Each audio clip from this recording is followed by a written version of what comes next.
तो हेलो दोस्तों, नमस्कार। स्वागत है आप सभी का एक बार फिर से आपके अपने YouTube channel GK GS by Raj sir classes में। आइए दोस्तों, आज हम जानेंगे 26 अक्टूबर 2023 का करंट अफेयर। चलिए वीडियो में आगे बढ़ते हैं, बातचीत करते हैं। अगर अभी तक आपने चैनल को सब्सक्राइब नहीं किया है तो पहले चैनल को सब्सक्राइब करें, बेल आइकन को दबाएं ताकि आगामी वीडियो की नोटिफिकेशन आपके तक पहुँच सके। चलिए पहला क्वेश्चन देखते हैं, बातचीत करते हैं। अमेरिकी सदन के नए अध्यक्ष के रूप में किसे चुना गया है?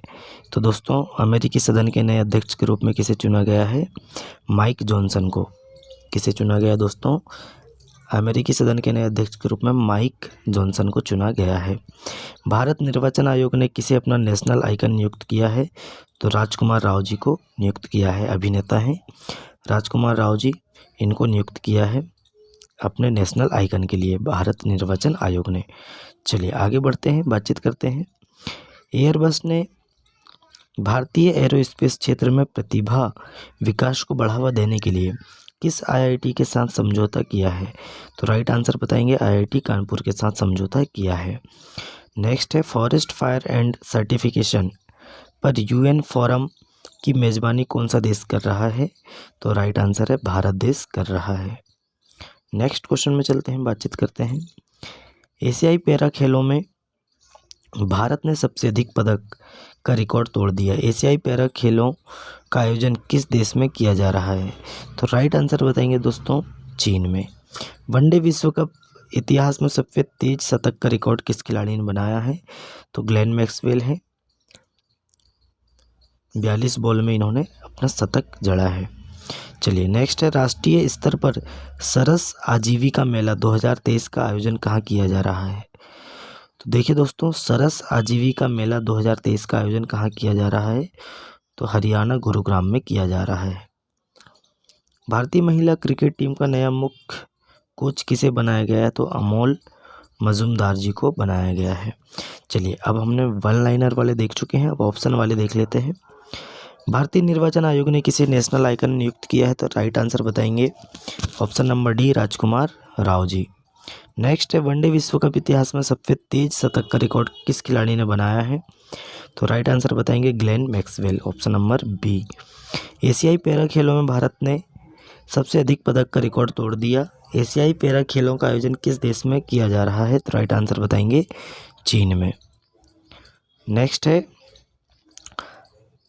Forest and fire and certification पर UN फोरम की मेज़बानी कौन सा देश कर रहा है? तो राइट आंसर बताएंगे, भारत देश कर रहा है। नेक्स्ट है, राष्ट्रीय स्तर पर सरस आजीविका मेला 2023 का आयोजन कहाँ किया जा रहा है? तो हरियाणा के गुरुग्राम में किया जा रहा है। चलिए आगे बढ़ते हैं। भारतीय महिला क्रिकेट टीम का नया मुख्य कोच किसे बनाया गया है? तो राइट आंसर है, अमोल मजूमदार। चलिए आगे बढ़ते हैं, माफ़ कीजिए। एयरबस ने भारतीय एरोस्पेस क्षेत्र में प्रतिभा विकास को बढ़ावा देने के लिए किस IIT के साथ समझौता किया है? तो राइट आंसर बताएंगे, IIT कानपुर। नेक्स्ट क्वेश्चन, चलिए अब डिटेल वाले आ जाते हैं हमारे क्वेश्चन। विश्व पोलियो दिवस, देखिए दोस्तों, हर साल विश्व पोलियो दिवस 23 अक्टूबर को मनाया जाता है। इस दिन पोलियो वैक्सीनेशन के महत्व के बारे में लोगों को जागरूक करने की कोशिश की जाती है। इस दिन पोलियो को जड़ से मिटाने के लिए दुनिया भर में पोलियो के खिलाफ कैंपेन भी चलाए जाते हैं। चलिए कब मनाया जाता है? तो 23 अक्टूबर को प्रतिवर्ष मनाया जाता है। नेक्स्ट है, देखिए आप नरेंद्र मोदी जी हैं और अयोध्या मंदिर में मूर्ति प्रतिष्ठापित की जाएगी। अयोध्या के राम मंदिर में 22 जनवरी को होगी मूर्ति की प्राण प्रतिष्ठा। PM मोदी होंगे शामिल। कब होगा? 22 जनवरी को अयोध्या में राम मंदिर की प्राण प्रतिष्ठा की तारीख तय की गई है। राम मंदिर की प्राण प्रतिष्ठा 22 जनवरी 2024 को होगी। PM नरेंद्र मोदी जी बतौर मुख्य अतिथि कार्यक्रम में मौजूद रहेंगे। उन्होंने इसके लिए राम मंदिर तीर्थ के निमंत्रण को भी स्वीकार कर लिया है। चलिए आगे बता दें आपको कि दोस्तों, राम जन्मभूमि तीर्थ क्षेत्र में प्रतिनिधिमंडल ने 25 अक्टूबर को प्रधानमंत्री नरेंद्र मोदी जी से मुलाकात की। इस प्रतिनिधिमंडल में उडुपी कर्नाटक के पीठाधीश्वर जगतगुरु माधवाचार्य, स्वामी गोविंद देव गिरी और नृपेंद्र मिश्र शामिल रहे। प्रतिनिधि मंडल ने प्रधानमंत्री मोदी जी को एक बार फिर से अयोध्या के लिए आमंत्रित किया, जिसे प्रधानमंत्री ने स्वीकार कर लिया है। चलिए आगे बढ़ते हैं, नेक्स्ट चलते हैं, बातचीत करते हैं। देखिए, कनाडा और भारत के बीच समझौता हो गया है, फैसला लिया गया है कि वीज़ा, देखिए क्या है, भारत सरकार का बड़ा फैसला, कनाडा के लोगों के लिए शुरू की गई आंशिक वीज़ा सुविधा। देखिए, भारत सरकार ने कुछ कनाडाई नागरिकों के लिए वीज़ा सेवाएं फिर से शुरू करने का निर्णय लिया है। हालांकि वीज़ा सर्विस केवल 4 कैटेगरी में ही मिल पाएगा, जिसमें प्रवेश, बिजनेस, मेडिकल और कॉन्फ्रेंस वीज़ा शामिल है। क्योंकि हाल ही में कुछ समय पहले दोस्तों भारत और कनाडा के बीच भारत ने वीज़ा रद्द कर दिया था, है ना। तो अभी हाल ही में ये सूचना आई है कि चालू हो गया है। 4 क्षेत्रों में प्रवेश, बिजनेस, मेडिकल और कॉन्फ्रेंस वीज़ा शामिल हैं। चलिए आगे चलते हैं, बातचीत करते हैं, नेक्स्ट क्वेश्चन देखते हैं। देखिए, बीसीसीआई ने अमोल मजुमदार को भारतीय महिला क्रिकेट टीम का मुख्य कोच नियुक्त किया है ना। बस आपको इतना ही रखना है ना। इसमें अगर देखा जाए दोस्तों, बीसीसीआई ने पूर्व क्रिकेटर अमोल मजुमदार को भारतीय महिला क्रिकेट टीम का मुख्य कोच बनाया। पहले से ही उन्हें इस पद के लिए दौड़ में सबसे आगे माना जा रहा था। क्रिकेट सलाहकार कमेटी के सदस्य सुलक्षणा नाइक, अशोक मल्होत्रा और जतिन परांजपे ने कई उम्मीदवारों के इंटरव्यू लिए थे। इसके बाद उनका नाम सेलेक्ट किया गया। अभी भारतीय महिला टीम के कोच पद की जिम्मेदारी ऋषिकेश कानिटकर अस्थायी तौर पर संभाल रहे हैं, ये भी याद रखना है।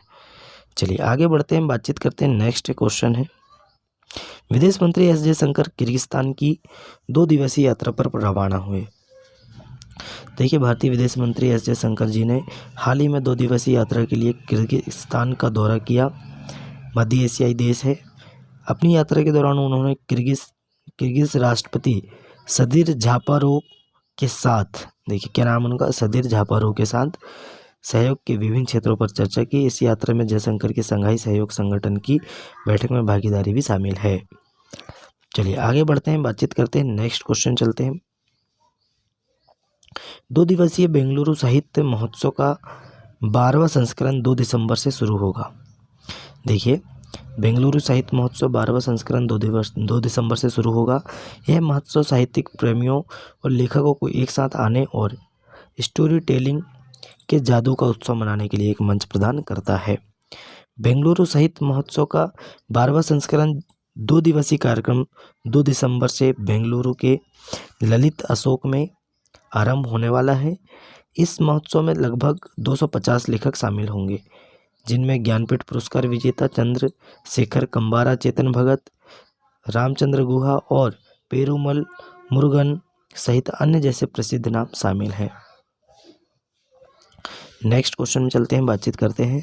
पैरालंपिक भाला फेंक खिलाड़ी सुमित अंतिल ने विश्व रिकॉर्ड तोड़ा। देखिए, सुमित अंतिल जी हैं, भाला फेंक खिलाड़ी हैं, पैरालंपिक खिलाड़ी हैं।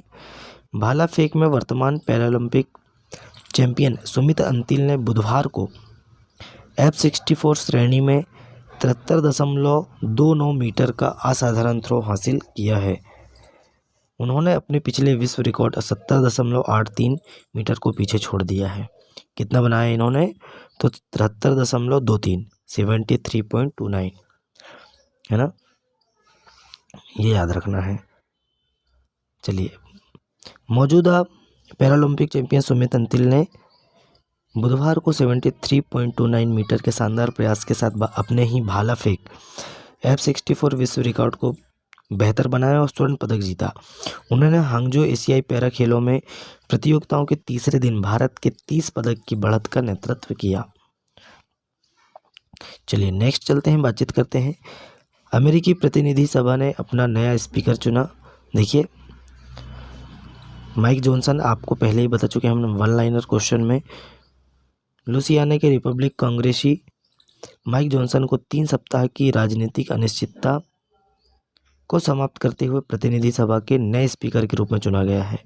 लुसियाना से रिपब्लिक कांग्रेसी माइक जॉनसन को प्रतिनिधि सभा के स्पीकर के रूप में चुना गया है, जो संयुक्त राज्य अमेरिका में 3 सप्ताह की राजनीतिक अनिश्चितता के अंत का प्रतीक है। चलिए आगे चलते हैं, बातचीत करते हैं। माइक जॉनसन, माफ़ कीजिए, माइक जॉनसन बने हैं अमेरिकी प्रतिनिधि सभा में स्पीकर। नेक्स्ट है उत्तराखंड की जमरानी बांध परियोजना को केंद्र सरकार की मंजूरी। देखिए दोस्तों, भारत की केंद्र सरकार ने उत्तराखंड में जमरानी बांध बहुउद्देशीय परियोजना को प्रधानमंत्री के कृषि सिंचाई योजना त्वरित सिंचाई लाभ कार्यक्रम के तहत शामिल करने के लिए हरी झंडी दे दी है। यह फैसला प्रधानमंत्री नरेंद्र मोदी जी की अध्यक्षता में हुई बैठक में किया गया। यह परियोजना प्रधानमंत्री कृषि सिंचाई योजना कार्यक्रम के तहत पूरी की जाएगी और यह उत्तराखंड के साथ उत्तर प्रदेश के कई जिलों में सिंचाई, बिजली और पेयजल की सुविधा उपलब्ध कराएगी। चलिए आगे बढ़ते हैं, बातचीत करते हैं। चुनाव आयोग अभिनेता राजकुमार राव को अपना नेशनल आइकन नियुक्त किया है ना दोस्तों। अभिनेता राजकुमार राव, जिन्होंने हिंदी फिल्म न्यूटन में एक सिद्धांतवादी सरकारी क्लर्क की भूमिका निभाने के लिए जाने जाते हैं, को छत्तीसगढ़ के नक्सल प्रभावित क्षेत्रों में चुनाव कराने का कार्य सौंपा गया है। उन्हें चुनाव आयोग द्वारा नेशनल आइकन के रूप में भी शामिल किया जाना तय है। चलिए आगे बढ़ते हैं, बातचीत करते हैं। भारत में एरोस्पेस शिक्षा और नवाचार को बढ़ावा देने हेतु एयरबस ने IIT कानपुर के साथ समझौता किया। देखिए, भारतीय प्रौद्योगिकी संस्थान कानपुर और एयरबस ने एक समझौता ज्ञापन के माध्यम से अपनी साझेदारी को औपचारिक रूप दे दिया है। हस्ताक्षरित इस ऐतिहासिक समझौते का उद्देश्य अनुसंधान और शिक्षा पहल के माध्यम से भारत में एरोस्पेस क्षेत्र के प्रतिभा पूल को महत्वपूर्ण रूप से बढ़ाना है ना। तो दोस्तों, भारत में एरोस्पेस शिक्षा और नवाचार को बढ़ावा देने हेतु एयरबस ने IIT कानपुर के साथ समझौता किया है। चलिए आगे चलते हैं, बातचीत करते हैं। नेक्स्ट क्वेश्चन में चलते हैं। NCERT आने वाली किताबों में इंडिया की जगह भारत करेंगे। देखिए, राष्ट्रीय शैक्षणिक अनुसंधान एवं प्रशिक्षण परिषद की पुस्तकों में संशोधन किए जाने को लेकर हाई लेवल कमेटी की ओर से सिफारिश की गई है। इसमें स्कूली पाठ्य पुस्तकों में इंडिया की जगह भारत शब्द को इस्तेमाल करने का सुझाव दिया गया है। मीडिया रिपोर्ट में कहा गया है कि NCERT कमेटी ने सभी स्कूल की किताबों में इंडिया की जगह भारत करने की सिफारिश की है। चलिए नेक्स्ट क्वेश्चन में चलते हैं, बातचीत करते हैं। देखिए दोस्तों, विलय दिवस क्या है। केंद्र शासित प्रदेश जम्मू कश्मीर में 26 अक्टूबर को विलय दिवस मनाया जाता है। देखिए, भारत का केंद्र शासित प्रदेश जम्मू कश्मीर 1947 में विलय पत्र पर ऐतिहासिक हस्ताक्षर की स्मृति में 26 अक्टूबर को सार्वजनिक अवकाश के रूप में मनाता है ना। विलय दिवस, इसके बारे में देख लेते हैं। भारत का केंद्र शासित प्रदेश जम्मू कश्मीर 1947 में विलय पत्र के ऐतिहासिक हस्ताक्षर की स्मृति में 26 अक्टूबर को सार्वजनिक अवकाश के रूप में मनाता है।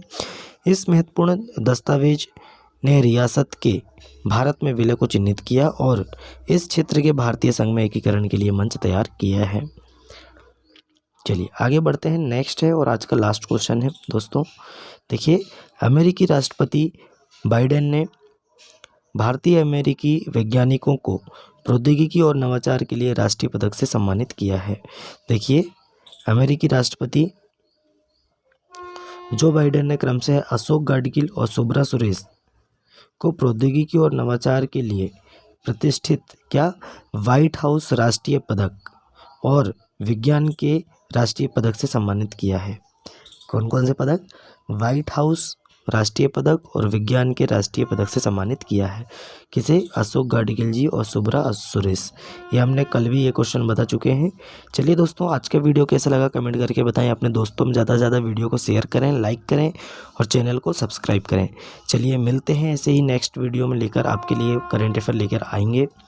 तब तक के लिए दोस्तों, जय हिंद, जय भारत।